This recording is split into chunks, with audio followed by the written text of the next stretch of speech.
All right, folks. So I've arrived at Mount Aspiring or Aspiring. I don't know how they say it. I think it is Aspiring. Maybe not. National Park.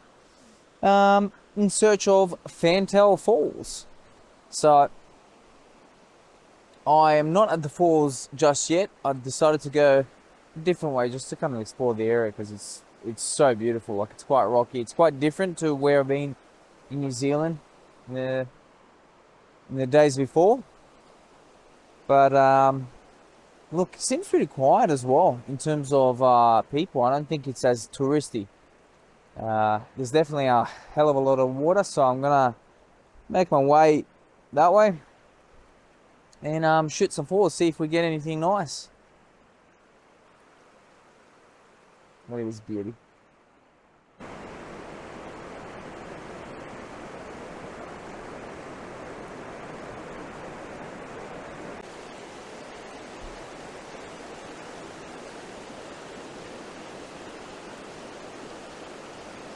So I'm getting very close to the waterfall.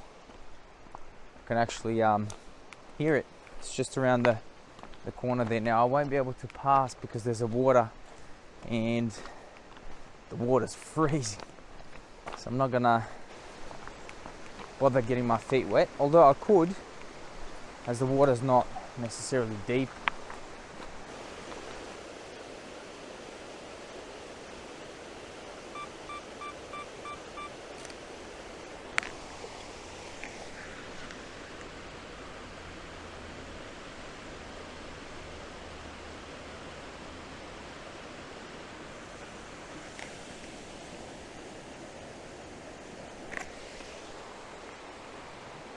So just like this morning where I didn't have much of a cloud, and in this instance I don't necessarily need a cloud, but this morning when I was at Lake Hawaii, I don't have much of a mid-ground or any sort of leading lines towards it, so I'm going to utilize this crystal clear water and essentially use that as a foreground, leading towards the not a great middle ground, because you got a bit of a bank there, but then the waterfall itself. So I'm gonna kind of move left and right, keep it quite low, and see if I can get an image that way. That's the plan anyway.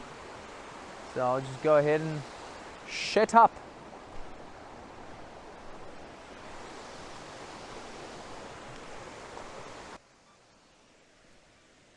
Now, one of the things with waterfalls is that they're almost always a high contrast scene because usually the water is white, right? And you'll find that where water is, naturally the scene is quite dark because of the trees surrounding it and whatnot. So in that instance, you want to be utilizing exposure bracketing just to allow to get not blow out your highlights, and there's a hell of a lot of flies. Anyway, the trick is with this situation is not to kind of overdo the foreground and allow too much foreground and only a little bit of the background, because in this instance the main thing that I'm trying to capture here is the waterfall, not necessarily the foreground.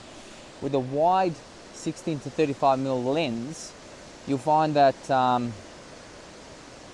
it's very easy to make that mistake. So in my instance, I will zoom in to make sure that the main part of this image is the waterfall itself.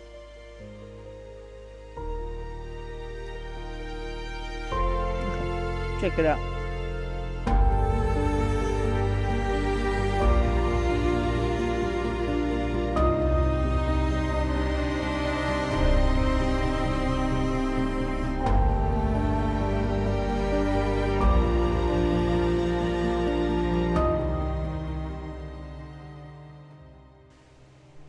So I'm just going to take an image here just to show you what I mean by what happens if you take too much of the, well, you take up too much space for the foreground.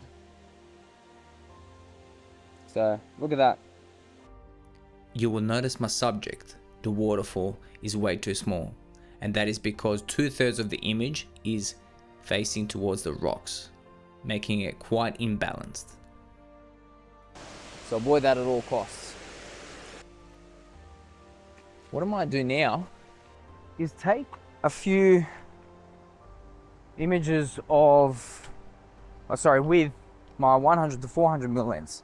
Just basically, I'll go back a bit and just do a central shot of the waterfall, and that's it. And that'll be it, I reckon.